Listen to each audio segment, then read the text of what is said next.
Ada Zakwan di balik batu. Assalamualaikum warahmatullahi wabarakatuh. Perkenalkan, kami dari kelompok 6 yang akan membahas tentang kebijakan FDI berdasarkan prinsip syariah dan kerangka investasi syariah global. Nah, anggota kelompok kami ada saya sendiri, Dava Raffi Pramana, kemudian ada Rayhan Al-Ghifari, Muhammad Rizky Wibunah, dan Rusli Hakim.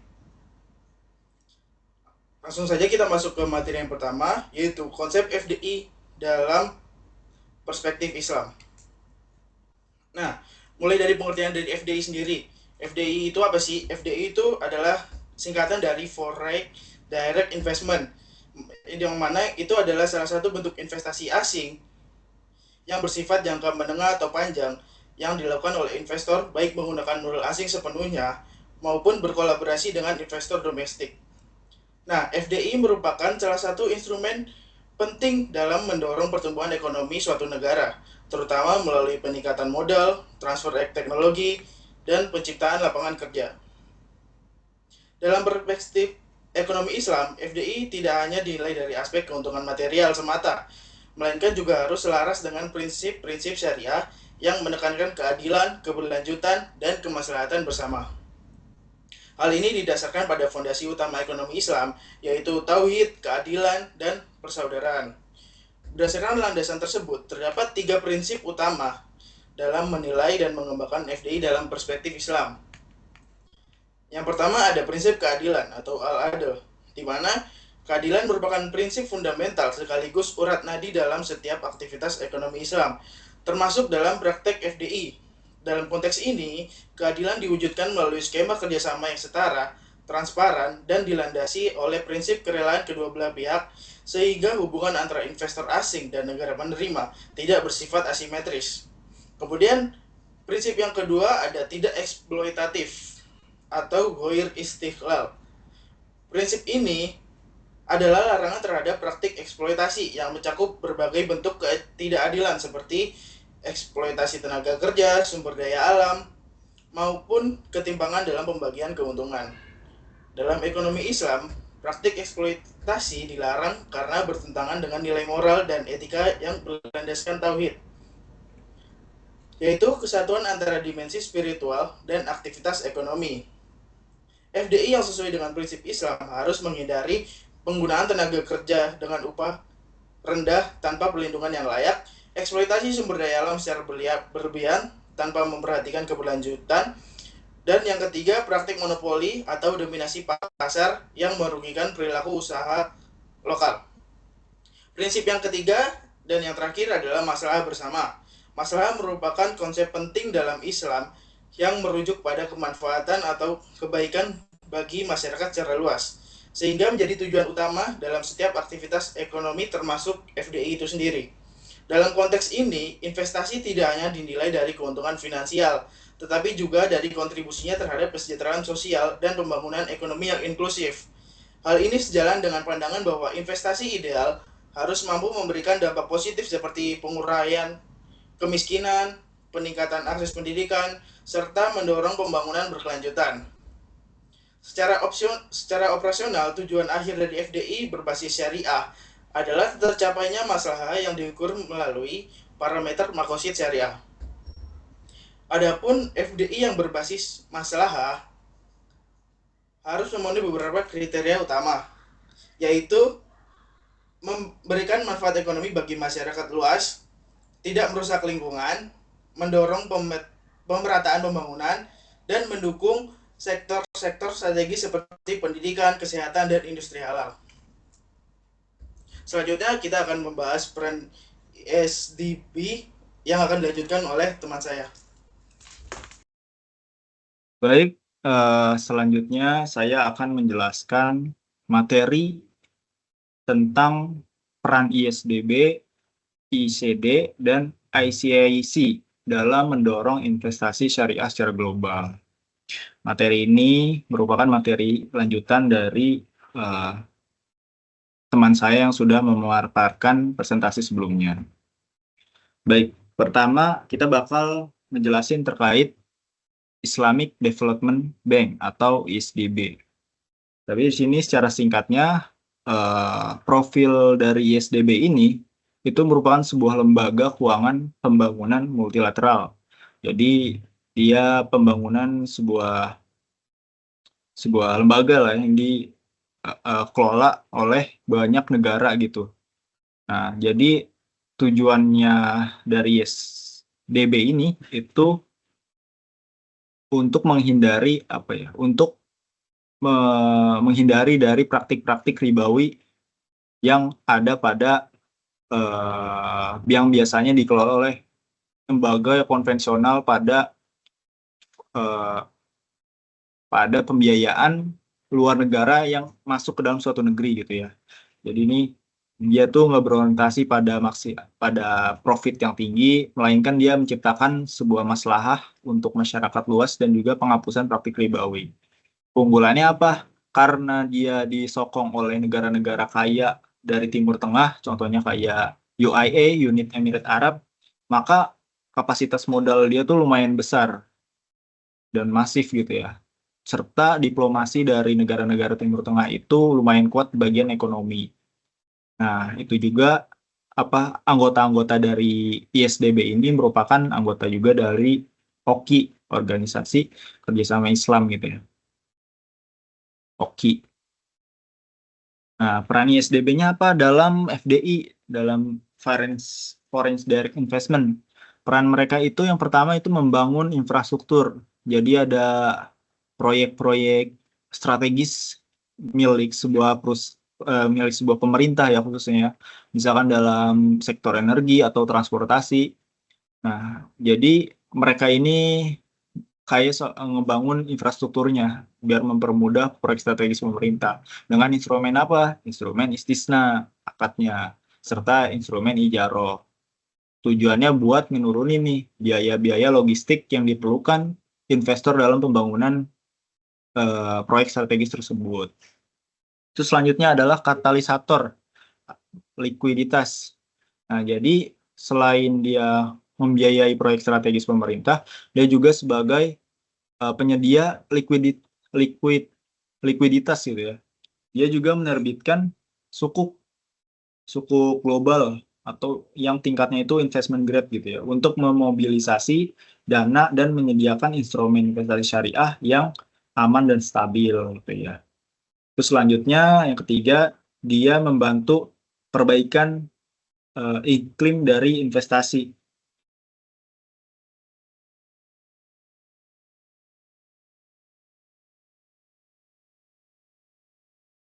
Nah, selanjutnya itu dia memperbaiki iklim investasi dari sebuah negara itu. Jadi, dia memberikan sebuah bantuan teknis dan juga delegasi terkait dialog-dialog kebijakan kepada pemerintah untuk menciptakan regulasi yang transparan, yang ramah juga buat investor. Jadi, untuk birokrasinya dipermudah lah, mesokong. Jadi misalkan suatu negara itu iklim investasinya sedang tidak baik karena sebuah regulasi atau birokrasi yang belibet. Nah, di sini peran ISDB itu ngebantu perbaikan dari iklim investasi tersebut. Baik, selanjutnya adalah Islamic Corporate for the Development of the Private Sector atau ECD. Nah, secara singkat ECD ini sebenarnya anak perusahaan dari sebutannya apa ya? Anak perusahaan lah dari ISDB yang sebelumnya dibahas. Nah, kalau tadi itu membiayai proyek strategis dari pemerintah, nah kalau ISDB ini dia fokus pada sektor swastanya. Secara singkat dia itu tahun berdirinya tahun 1999, fokusnya menggarap, menguatkan dan memodernisasi sektor-sektor swasta dan juga menjadikan sektor swasta ini sebagai motor penciptaan lapangan kerja dan distribusi kekayaan yang adil. Nah, peran utamanya mengkatalisasi aliran modal swasta termasuk dari foreign direct investment agar bebas dari praktik eksploitasi, goro, riba, dan maisir. Tuh. Nah, adapun peran ISD dalam investasi global. Perannya apa nih? Kalau yang tadi itu proyek strategis negara, kalau ini bagian sektor swastanya. Yang pertama perannya itu pembiayaan dan investasi ekuitas. Jadi dia menyalurkan modal memodali lah ke perusahaan-perusahaan swasta yang ada di dalam negeri tersebut, dan juga menggunakan akad-akad syariah tentunya, musyarakah, mudharabah, ijarah. Tujuannya buat untuk meningkatkan keyakinan investor luar dalam joint venture. Jadi itu misalkan, wah ISED aja udah memodali sebuah perusahaan dalam negeri, contohnya misalnya di Indonesia. Maka ini ngebuat investor luar negeri jadi pede nih buat investin dana di perusahaan tersebut gitu ya. Jadi seolah-olah udah ada yang palain, investor luar ikut nimbrung. Kurang lebih kayak gitu secara bahasa singkatnya. Nah, selanjutnya peran berikutnya adalah layanan penasihat atau advisory. Nah, pelayanan penasihat itu dia ngebantu juga korporasi ataupun pemerintah buat ngeterbitin sukuk guna memperdalam pasar modal sektor lokalnya. Jadi selain menyalurkan dana, dia juga ngebantu nih support lah buat apa? Buat nerbitin sukuk dari perusahaan tersebut. Jadi ya lumayan buat tambah-tambahan modal pelaku usahanya. Selanjutnya yang ketiga adalah penguatan bank lokal. Nah, penguatan bank lokal ini dia dia berinvestasi nih pada sebuah bank yang ada pada sebuah negara gitu ya, bank komersial syariah, tapi khusus syariah, agar investasi asing mudah juga mengelola arus kas dan hedging secara syariah. Jadi dia juga selain investasi ke sektor swasta, membantu sukuk, dia juga investasi pada bank-bank syariah di tingkat lokalnya gitu ya, supaya investor asingnya mudah juga mengelola arus kasnya dan juga melindungi nilai uangnya gitu ya secara syariah gitu kurang lebih. Nah, selanjutnya adalah Islamic Corporate for the Insurance of Investment and Export Credit, ICIEC. Nah, artinya apa tuh? Nah, jadi ICIEC ini dia itu sebuah lembaga ya yang menyediain layanan asuransi atau investasi dan kredit ekspor. Jadi kalau yang tadi itu bagian pembiayaan, nah kalau ini bagian asuransinya. Jadi kan kalau misalkan seperti yang kita tahu bahwasannya faktor yang paling membuat takut sebuah investor adalah resiko. Gak mungkin seorang investor itu nggak takut gitu ya ada yang namanya risiko. Walaupun resiko itu nggak bakal bisa dijadiin nol, setidaknya kita meminimalisir resiko tersebut dengan adanya sebuah asuransi gitu ya. Nah, adapun fokus dari ICIC ini itu pada bidang asuransi, investasi, dan juga kredit ekspor gitu ya. Nah, dia secara operasional modelnya itu menggunakan basis takaful, komprehensif. Jadi saling menanggung atau ta'awun tanpa unsur maisir gitu ya. Tujuannya supaya ibaratnya itu dia sebagai jaring pengaman lah untuk mengatasi tingginya persepsi resiko politik maupun komersial di negara-negara berkembang khususnya. Nah, peran ICIC ini dalam investasi global yaitu ada 3. Yang pertama sebagai asuransi resiko dari resiko politik. Jadi kita ngelindungin aset kita, misal sebagai investor pada sebuah negara dari nasionalis yang sepihak dan juga misalkan tiba-tiba ada pembatasan transfer mata uang ataupun perang dan maupun gangguan sipil. Jadi apapun resiko politiknya dilindungi oleh ICIC ini. Nah, selanjutnya ada asuransi kredit ekspor. Jadi kita sebagai investor dilindungi dari resiko gagal bayar yang tiba-tiba terjadi gitu ya. Untuk apa? Untuk menjaga misalnya sebuah perusahaan kita dalam kelancaran rantai pasok globalnya. Nah, yang ketiga itu peningkatan kualitas kredit atau credit enhancement. Jadi dengan menurunkan profil resiko sebuah proyek, maka investor ini mudah mendapat pembiayaan dari perbankan-perbankan bagian lokalnya gitu ya, biaya dananya, cost of fund-nya, supaya menjadi lebih efisien lagi seperti itu. Nah, Itu kurang lebih penjelasan saya, dan selanjutnya akan masuk ke poin berikutnya, yaitu kerjasama ekonomi negara-negara Muslim yang akan dijelaskan oleh Saudari Rizky. Kurang lebihnya itu. Terima kasih.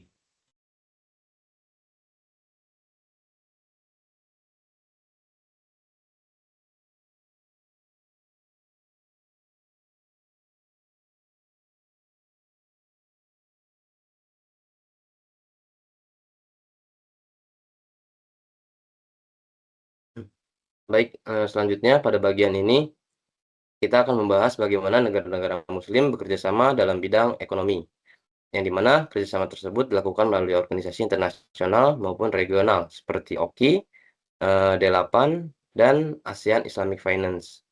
Yang dimana tujuan utama kerjasama ini adalah meningkatkan perdagangan investasi, pembangunan ekonomi, dan sistem keuangan syariah antar negara Muslim. Kerjasama ini menjadi penting karena banyak negara Muslim memiliki sumber daya alam yang besar, jumlah penduduk yang besar, dan pasar yang luas. Tetapi masih menghadapi tantangan seperti ketimpangan ekonomi, ketergantungan pada negara maju, dan rendahnya integrasi ekonomi. Selanjutnya, yang dimana ada 3 alasan utama mengapa kerjasama ekonomi negara Muslim sangat penting. Yang dimana yang pertama ialah langkah taktis menghadapi persaingan global. Yang dimana negara-negara Muslim perlu bersatu agar memiliki posisi tawar yang lebih kuat dalam perdagangan internasional dan investasi global. Jika bekerja sendiri-sendiri, maka kekuatan ekonominya menjadi lebih kecil. Namun jika bekerja sama, pasar mereka menjadi sangat besar. Lalu yang kedua, ada respon terhadap masalah global, yang dimana negara-negara Muslim menghadapi berbagai persoalan, seperti yang pertama, ketimpangan pendapatan, yang kedua kemiskinan, ketiga itu ada ketergantungan terhadap sistem keuangan konvensional, dan yang terakhir itu ada dampak globalisasi. Karena itu diperlukan sistem ekonomi yang lebih adil dan sesuai dengan nilai Islam. Lalu latar belakang dan urgensi yang ketiganya yaitu adalah kerangka ekonomi alternatif, yang dimana ekonomi Islam menawarkan alternatif yang menekankan kepada keadilan, pemerataan kesejahteraan, larangan riba, keberlanjutan, dan tanggung jawab sosial. Jadi, kerjasama ekonomi Islam tidak hanya mengejar keuntungan, tetapi juga kemaslahatan masyarakat. Sehingga bisa dikatakan bahwa kerjasama ekonomi negara Muslim merupakan upaya untuk menciptakan sistem ekonomi yang lebih adil dan berkelanjutan. Lalu selanjutnya, ini mana kita masuk pada pembahasan yang pertama, yaitu Organisasi Kerjasama Islam atau OKI. Yang dimana OKI merupakan organisasi internasional negara-negara Muslim yang didirikan pada tahun 1969 dan menjadi organisasi terbesar kedua di dunia setelah Persatuan Bangsa-Bangsa atau PBB. Yang dimana saat ini OKI memiliki lebih dari 50 negara anggota. Adapun visi ekonominya, OKI bertujuan meningkatkan investasi, pembangunan ekonomi, dan kesejahteraan masyarakat Muslim. Lalu ada peran ISDB, yang dimana peran ISDB ini untuk mendukung pembangunan ekonomi. OKI memiliki lembaga keuangannya, yaitu yang namanya adalah ISDB.